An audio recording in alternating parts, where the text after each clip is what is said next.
prepared to answer.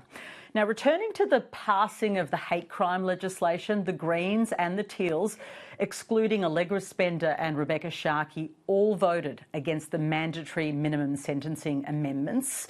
To hear more about why they did, I spoke with Monique Ryan. Monique Ryan, welcome to the program. My pleasure, Patricia. We've come to the end of the first sitting week of this fortnight. Labor agreed to these mandatory minimum sentences: 6 years for terror offences, 3 years for financing terrorism, 1 year for displaying hate symbols. You voted against that. Why? I don't think that politicians should be setting the rules of the nation politicians pass the laws and we make the legislation under which police and the law courts act. But I think that the sentencing and the complexities that go around criminal sentencing should be the remit of judges, not of politicians. And across the board, I do not agree with mandatory sentencing. So although I was very happy to support the hate crimes legislation, I think it's a really important piece of legislation and that the country's better for having passed it in the last couple of days. I was really disappointed that the government backflipped essentially at the last minute on the mandatory sentencing. They backflipped, they say, because they're, kind of meeting where people are at. The coalition has been arguing for this, saying that particularly anti-Semitism and some of these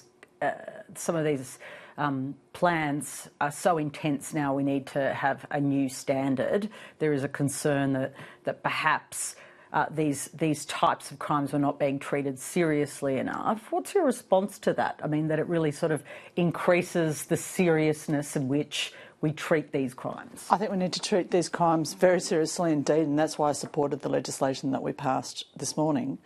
When I spoke about it in the House yesterday, I spoke about the significance of the anti-Semitism and Islamophobia, which are affecting so many members of our communities at the moment. In passing the law that we passed, the Parliament expressed its distress about that and its desire to change the situation. But the mandatory sentencing thing is a different matter.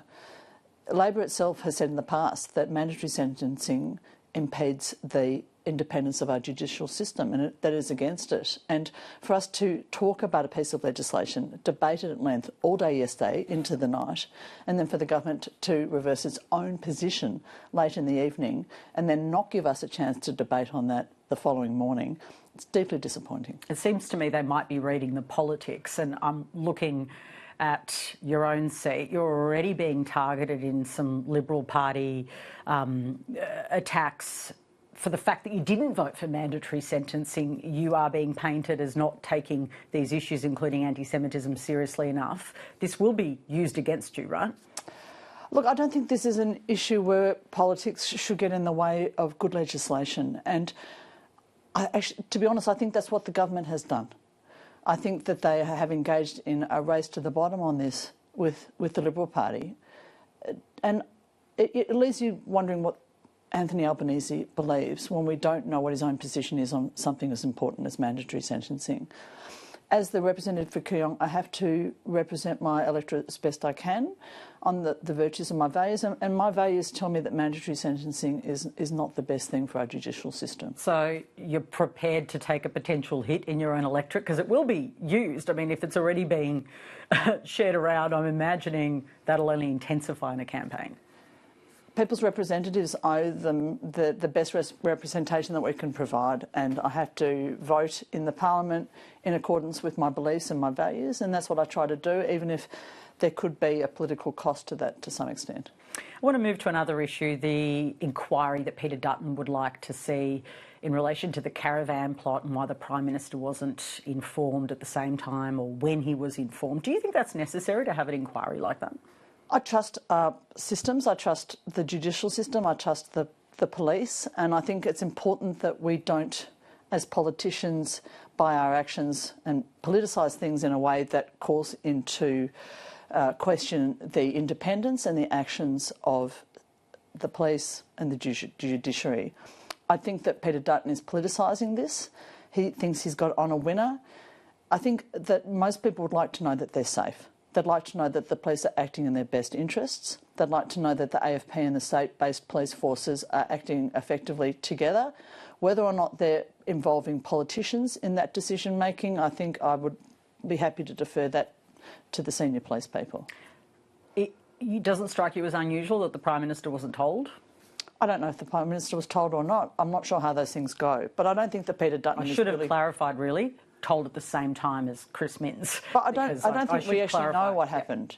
And I'm not sure that that really matters. What really matters is that the situation was under control with the police people who were best placed to judge who needed to know, who needed to be in the circle, and who needed to keep us to act as effectively and quickly as possible to keep Australians safe. I know lots of people who've seen on their Facebook and other places campaigning for Teal candidates on the basis that, you know, Donald Trump has been elected and that is a risk to Australia and that Peter Dutton's like Donald Trump. This is some of the material I've seen myself. Trump has made some pretty interesting, I'll use the diplomatic word, comments about Gaza and it becoming the Riviera, being owned by the US. They've walked back some of them, but the Prime Minister has been really keen not to buy into this. Do you think that's wise, or should he be more clear? Well, personally, I found Donald Trump's statements about Gaza in the last couple of days extremely distressing, terrifying, in fact, that the President of the United States could consider or even just raise the idea, the concept of acting in such a capricious way about what is a territory in which 1.4 million people have been effectively dispossessed in the last 16 months.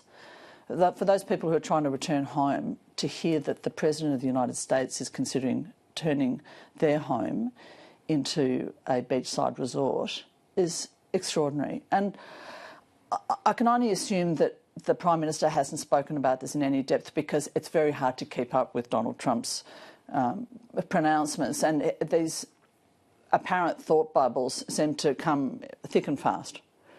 But it is extraordinarily concerning, I think, that, you know, essentially the leader of the free world is coming out with these sorts of announcements. And I found it very concerning that the Conservative side of politics in this country seems to fall in behind him to the extent that they do. Do you think Peter Dutton was too positive about the Trump remarks? Well, I think if I was a Palestinian and I was looking to return home, I would be deeply concerned by the fact that the leaders or the aspiring leaders of other countries think that my homeland is up for grabs.